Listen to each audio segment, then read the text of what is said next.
Assalamualaikum warahmatullahi wabarakatuh. Sahabat semua, hidup di dunia ini kadang membawa kita pada pilihan-pilihan yang tak mudah. Ketika kemiskinan mencengkeram dan harapan mulai pupus, manusia bisa tergelincir pada jalan gelap demi bertahan hidup. Tapi, pernahkah terpikir, bagaimana jika harga dari semua itu adalah darah daging kita sendiri? Cerita ini bukan hanya tentang kekayaan. Ini adalah kisah nyata dari sebuah keluarga yang dihantui oleh pilihan keliru. Pilihan yang membuat seorang ayah, dengan tangannya sendiri, mengorbankan anaknya demi harta. Saat aku berdiri di atas makam anakku, tubuhku gemetar. Harta yang dulu kubanggakan kini tak lebih dari kutukan. Aku mendengar tangis dari balik tanah itu. Tangis yang sama seperti malam terakhir sebelum Adit menghilang. Jika waktu bisa kuputar, aku lebih memilih kelaparan daripada harus menukar senyuman anakku dengan lembaran uang kotor. Cerita ini bermula di sebuah desa terpencil bernama Karangjati. Desa yang dikelilingi oleh hutan lebat yang disebut warga sebagai Alas Tirta Mungkur. Tempat itu bukan sekadar hutan biasa. Konon katanya, di dalam sana bersemayam sesuatu yang sudah tua, sangat tua, dan lapar. Di desa itu tinggal keluarga sederhana. Ijan, kepala keluarga, pria berusia 38 tahun. Ia pekerja keras tapi nasib buruk selalu menimpanya.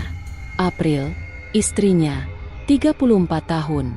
Lembut, penyabar, tapi menyimpan keteguhan hati yang luar biasa. Mereka dikaruniai satu anak laki-laki berusia 7 tahun bernama Adit. Ceria, pintar, dan sangat dekat dengan ibunya. Sahabat lama Ijan, Kamal, baru pulang merantau dari Kalimantan, mendadak kaya raya. Dialah yang membuka pintu bencana itu.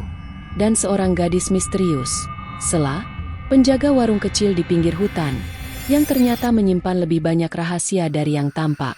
Setiap hari, Ijan bekerja serabutan. Kadang menjadi buruh tani, kadang tukang bangunan jika ada proyek desa. Sementara April menanak nasi untuk dijual di pasar. Pendapatan mereka tak pernah cukup, apalagi sejak Adit mulai sering sakit-sakitan. Hidup terasa semakin menyesakan saat Adit butuh biaya pengobatan. Rumah hampir roboh, utang menumpuk, dan malam itu, ketika hujan turun deras, Kamal datang. Kamal datang dengan mobil mewah. Bajunya licin, tangannya berlapis cincin emas. Ia memeluk Ijan dan berkata, "Jan, tak usah susah payah begini terus. Aku punya jalan, tapi cuma untuk orang yang siap." Ijan bingung, tapi diam-diam hatinya tergoda. Terlebih saat Kamal mengeluarkan 2 bungkus rokok mahal dan beberapa lembar uang ratusan ribu. Dalam gelap, Ijan melihat mata Kamal memantulkan cahaya yang aneh. Bukan kilau emas, tapi sesuatu yang jauh lebih dingin. "Besok malam, ikut aku ke Alas Tirta Mungkur. Cuma sebentar. Setelah itu, kau bisa beli apapun yang kau mau. Motor, bahkan rumah sakit untuk anakmu." April menatap suaminya saat Kamal pergi. Tatapannya tajam. "Mas, jangan main-main dengan hal seperti itu. Aku cuma dengar saja, tidak lebih," jawab Ijan. Tapi dalam hatinya, benih keputusan sudah tumbuh. Episode ini ditutup dengan visual. Ijan berdiri di depan cermin kecil, memandang wajahnya yang lelah. Di luar rumah, suara lolongan anjing terdengar panjang. Dari celah dinding, mata Adit mengintip, seperti tahu bahwa hidupnya akan berubah, dan bukan ke arah yang lebih baik. Aku, Ijan, tak pernah menyangka bahwa tawaran satu malam di hutan itu akan merenggut segalanya dariku. Harta, istri, dan anakku. Tapi ketika keputusasaan datang, iblis tak mengetuk pintu. Ia masuk tanpa permisi, lewat lubang kecil di hati manusia. Desa Karangjati tampak seperti desa biasa. Udara sejuk, sawah membentang, dan warganya ramah. Tapi di balik kesederhanaan itu, tersimpan kepercayaan kuno yang masih hidup. Barang siapa ingin cepat kaya, datanglah ke hutan. Tapi jangan pernah datang sendirian. Masyarakat percaya ada penunggu yang bisa memberikan apapun, asalkan orang itu berani membayar harga yang setimpal. Kebanyakan orang mengabaikan mitos itu. Tapi tidak bagi mereka yang sudah kehabisan harapan. Ijan semakin frustrasi. Usaha kerasnya tak membuahkan hasil. April hanya bisa berdoa dalam sujud panjang, memohon pada Allah agar diberi jalan keluar. Sementara itu, Adit semakin lemas. Nafasnya berat. Demamnya tak kunjung turun. Dokter bilang Adit butuh rawat inap dan serangkaian tes. Biayanya? Jutaan. Suatu malam, Ijan terduduk di depan dapur, menatap bara kayu yang hampir padam. Ia berkata lirih, "Allah, aku ini kepala keluarga. Tapi kenapa aku tak bisa melindungi mereka? Haruskah aku menurunkan harga diriku? Atau menyerahkan anakku pada maut karena tak mampu berobat?" Keesokan harinya, Kamal datang lagi. Kali ini tidak membawa mobil. Ia datang dengan motor tua dan jaket lusuh.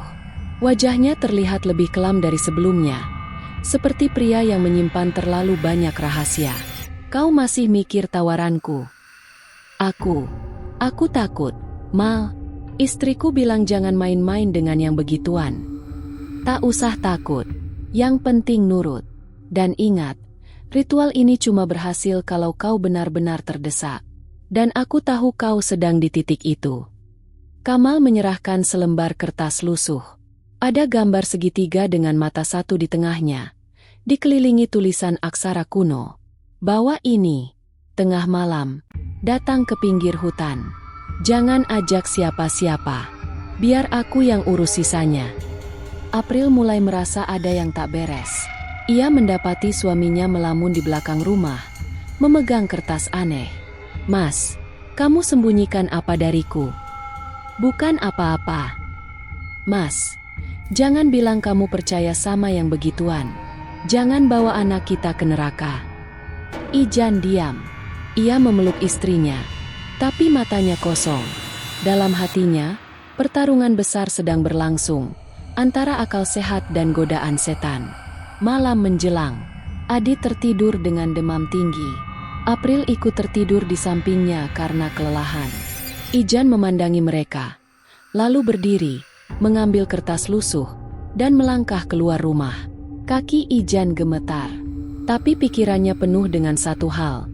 "Aku harus menyelamatkan anakku, apapun caranya." Di luar rumah, bayangan Kamal terlihat menunggu di bawah pohon mangga tua. Tanpa suara, mereka berjalan menuju hutan. Di pinggir hutan, ada warung kecil. Di dalamnya ada perempuan muda bernama Sela, yang sejak dulu dikenal pendiam dan tidak banyak bicara. Kamal menyapa, "Ini orangnya. Sudah siap?" Sela menatap Ijan dengan mata yang tajam, seolah bisa melihat isi hatinya. "Jalan ini bukan untuk orang ragu. Sekali melangkah, tak bisa mundur. Kau siap?" Ijan menunduk, tangannya mengepal. "Aku siap." Sela menyodorkan sesajen berisi kembang 7 rupa, darah ayam, dan rambut bayi. "Jangan tanya dari mana asalnya. Nanti malam, kamu tinggal di dalam hutan, sendiri. Diam, dan tunggu sampai ada yang datang. Jangan bicara, jangan bergerak. Kalau kau kuat, besok pagi hidupmu berubah. Kalau tidak, nyawamu yang berubah tempat." Ijan melangkah ke dalam hutan dengan sesajen di tangan. Di belakangnya, Sela menutup warung, sementara Kamal menatap langit gelap. Di dalam hutan, udara tiba-tiba dingin dan bisikan samar mulai terdengar. Pohon-pohon bergoyang meski angin tak terasa. Di rumah, Adit mengigau keras. April terbangun, wajahnya pucat. "Mas, kamu di mana?" Adit berteriak, "Ibu! Jangan biarkan ayah masuk ke hutan. Di sana, ada yang menunggu."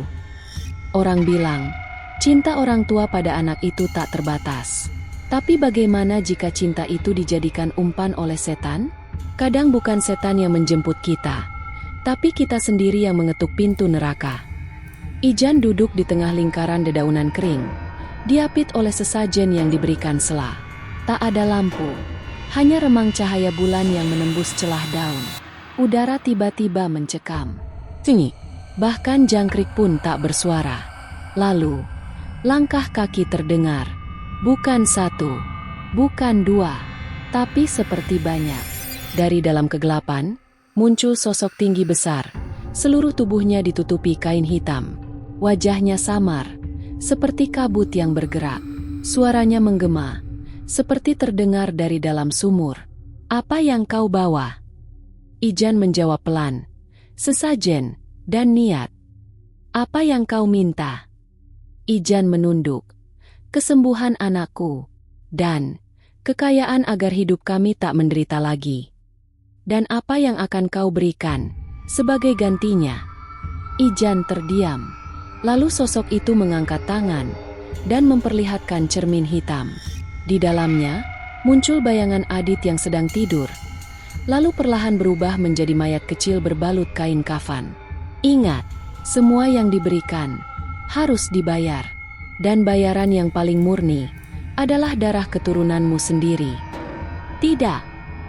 Ijan berteriak, "Ambil nyawaku saja." Sosok itu tertawa keras, hingga pohon-pohon bergetar. "Kau tidak menentukan aturan di sini, tapi kau boleh memilih siapa yang lebih kau cintai, anakmu atau kemiskinanmu." Seketika itu juga, dunia seolah gelap. Ijan pingsan. Ijan terbangun di tepi hutan. Sesajen lenyap, tapi di tangannya ada kantong kain kecil berisi koin emas dan batu akik hitam. Ia berlari pulang, napas tersengal. Di rumah, ia mendapati April menangis bahagia. "Mas, Adit tiba-tiba sembuh. Dia makan. Dia bisa jalan."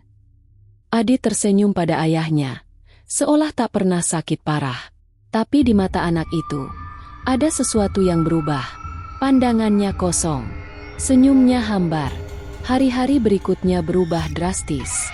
Ijan tiba-tiba mendapat tawaran kerja besar dari orang tak dikenal. Dagangannya laris. Orang mulai menghormati dia. Rumah mereka direnovasi. Motor butut diganti mobil baru. April sempat curiga, tapi Ijan selalu menjawab, "Doamu terkabul, Bu. Mungkin ini rezeki dari Allah."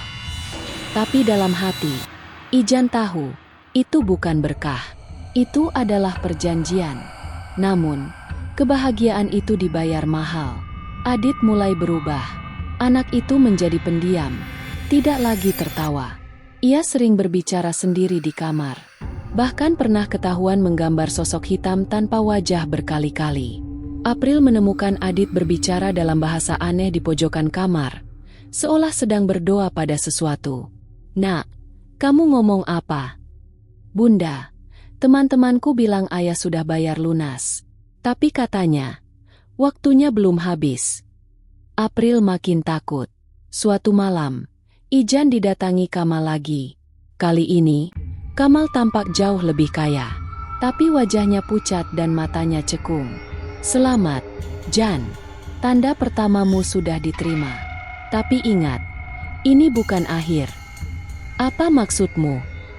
"Ini baru permulaan. Setiap malam Jumat Kliwon, kamu harus beri sesajen lagi. Kalau tidak, anakmu akan dipanggil." Kamal tertawa lirih, lalu menyerahkan kain putih penuh noda darah dan rambut. "Letakkan ini di bawah bantal anakmu. Biar dia tenang. Biar dia nggak dipanggil lebih cepat." Malam itu, Adit mimpi buruk. Ia menggigit lidahnya hingga berdarah.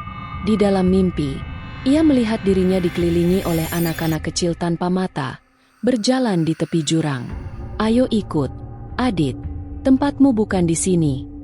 Terkadang, dosa tidak langsung datang dalam bentuk petaka, tapi dalam bentuk berkah yang penuh jebakan. Dan ketika kita terlalu bahagia dengan dunia, kita lupa bahwa setan juga menuntut bayaran.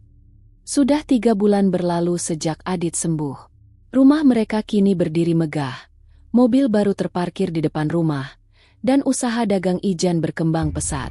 Tetangga memuji-muji mereka. "Masya Allah, Mas Ijan hebat ya sekarang." Tapi tak seorang pun tahu, harta itu dibangun di atas perjanjian gelap.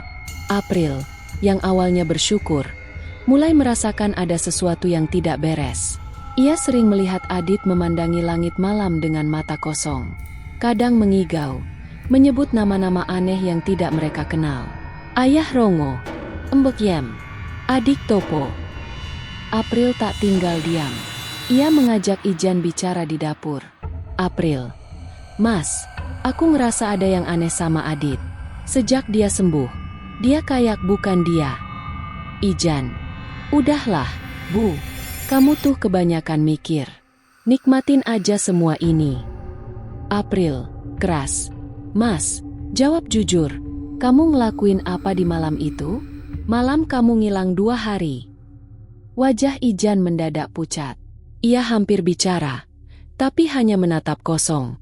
Jangan tanya yang kamu nggak siap buat tahu, Bu. Malam Jumat Kliwon tiba. Seperti perintah Kamal, Ijan membawa sesajen lagi ke hutan. Tapi malam itu, ia memberanikan diri tidak melaksanakan ritualnya. Dalam hati kecilnya, ia masih ingin bertobat, masih ingin melindungi anaknya. Tapi dunia gaib tidak mengenal penolakan. Saat Ijan pulang ke rumah, lampu rumah padam. April berteriak histeris dari dalam kamar. Adit kejang-kejang di atas ranjang. Bola matanya memutar ke atas. Di dinding kamar, muncul goresan-goresan aneh seperti cakaran makhluk buas. Mas, dia kerasukan. Mas, tolong. Adit memuntahkan cairan hitam. Lalu tiba-tiba tertawa dengan suara berat yang bukan suaranya. Jan, kau sudah janji. Apa kau ingin anakmu dicabik hidup-hidup? Esoknya, April membawa Adit ke seorang ustadz tua bernama Ki Munir di desa sebelah. Ki itu langsung menatap dalam mata Adit dan berkata, ini anak bukan sakit, tapi sedang dijaga oleh makhluk yang bukan dari dunia ini. Ada perjanjian, dan anak ini jadi tumbalnya. April menangis, sujud di kaki Kiai Munir. April, saya nggak tahu, Kiai. Suami saya, mungkin dia sembunyiin sesuatu. Tolong, Kiai, selamatkan anak saya. Kiai Munir, bukan saya yang bisa menyelamatkan, tapi ayahnya sendiri harus menebus dosa itu. Ijan semakin terguncang, antara mempertahankan harta yang kini membuatnya dihormati, atau mengorbankan semuanya demi keselamatan Adit. Kamal muncul lagi. Kali ini wajahnya benar-benar menyeramkan. Matanya hitam. Tubuhnya basah kuyup seperti mayat dari kuburan. Kamal, kau main-main dengan aturan. Kalau kau tidak mau memberi anakmu, maka harus diganti. Darah dari keluarga sendiri. Istrimu, atau adikmu. Pilih sekarang. Setiap kesepakatan dengan kegelapan tidak pernah selesai dengan damai. Karena yang diminta bukan hanya darah, tapi jiwa. Dan ketika satu tumbal ditolak, maka korban berikutnya harus disiapkan. Ijan tak bisa tidur. Suara-suara gaib semakin sering memanggil dari loteng rumahnya. Suara tangis bayi, teriakan perempuan, dan bisikan. Janji harus ditepati. Ia melihat April dan Adit tidur dalam pelukan. Air matanya jatuh, tapi dalam hatinya, pertarungan antara cinta dan ambisi belum selesai. Saat tengah malam, Kamal mendadak muncul di kamarnya, tanpa mengetuk pintu. Kali ini tidak dalam rupa manusia biasa, melainkan menyerupai makhluk tinggi besar berselimut kain kafan hitam, bermata merah darah. Kamal, dengan suara berat, waktumu habis. Ijan, anakmu, istrimu, atau adik kandungmu sendiri. Selah. Ijan terkejut. Nama adiknya disebut. Ia tak tahu ternyata Kamal sudah tahu semua hubungan darahnya. Tak ada tempat sembunyi. Pagi itu, Selah datang dari kota. Ia hendak menginap sehari sebelum kembali kerja. April senang, tapi tidak dengan Ijan. Wajah Ijan murung, penuh beban. Ia mulai berpikir gila. Kalau aku tumbalkan Selah, April dan Adit bisa selamat. Malam harinya, Ijan diam-diam menaruh dupa dan bunga setan di kamar Selah. Tapi niatnya terhenti saat mendengar Selah menangis di dalam kamar. Ia membaca surat peninggalan almarhum ibu mereka. Jagalah adikmu, Jan. Kamu satu-satunya keluarga yang dia punya. Hati Ijan hancur. Allah, ampuni aku. Aku sudah terlalu jauh. Ia lari ke hutan, sambil membawa pusaka pemberian Kamal. Di tengah hutan, Ia berteriak, "Kamal, ambil aku. Aku yang kamu mau. Jangan anakku, jangan istriku, jangan adikku." Tiba-tiba angin besar berhembus. Langit mendadak gelap. Kamal muncul bersama puluhan sosok bayangan hitam. Makhluk-makhluk dengan wajah terbalik dan tubuh menyatu tanah. "Kamal, janji tetap janji. Satu jiwa harus dibayar. Kalau kau ingin menebus, maka lakukan dengan tanganmu sendiri." Kamal memberikan keris. Ijan ragu, tapi ia tahu, hanya ini jalan menebus semuanya. Dengan air mata bercucuran, Ijan menghunuskan keris ke dadanya sendiri, lalu berteriak, "Ya Allah, ampuni aku, terimalah pengorbanan ini untuk keselamatan keluargaku." Darah menyembur, hujan turun, semua makhluk gaib menghilang. Kamal menjerit keras dan lenyap menjadi debu hitam. April terbangun dari tidur seperti mimpi buruk yang panjang. Ia menemukan Ijan sudah tak pulang semalaman. Beberapa warga menemukan jasad Ijan di pinggir hutan, membusuk dengan wajah damai, di tangan masih menggenggam keris. Kiai Munir datang dan menenangkan April.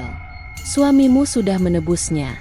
Nak, kadang, untuk menyelamatkan yang kita cinta, satu jiwa harus dikorbankan. Tapi setidaknya, ia mati sebagai ayah yang melindungi anaknya." Setelah kematian Ijan, rumah mereka roboh dalam waktu seminggu karena longsor aneh. Mobil hilang dicuri, usaha bangkrut. April kembali hidup sederhana bersama Adit. Namun, anak itu kini normal, ceria, tak lagi kerasukan. Ia mulai hafal surat-surat pendek dan sering ikut ngaji bersama Kiai Munir. April menatap langit sore sambil memeluk Adit. "Nak, harta bisa dicari, tapi ayahmu tak tergantikan."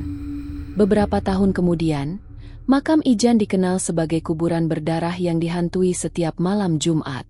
Warga sering melihat sesosok pria membawa keris berjalan dari makam menuju hutan. Orang bilang, ia belum tenang, karena perjanjiannya dulu tak sepenuhnya selesai. Keserakahan akan membawa manusia pada kegelapan yang tak terbayangkan. Dan ketika yang dikorbankan adalah darah daging sendiri, maka tak ada kemenangan, hanya kutukan.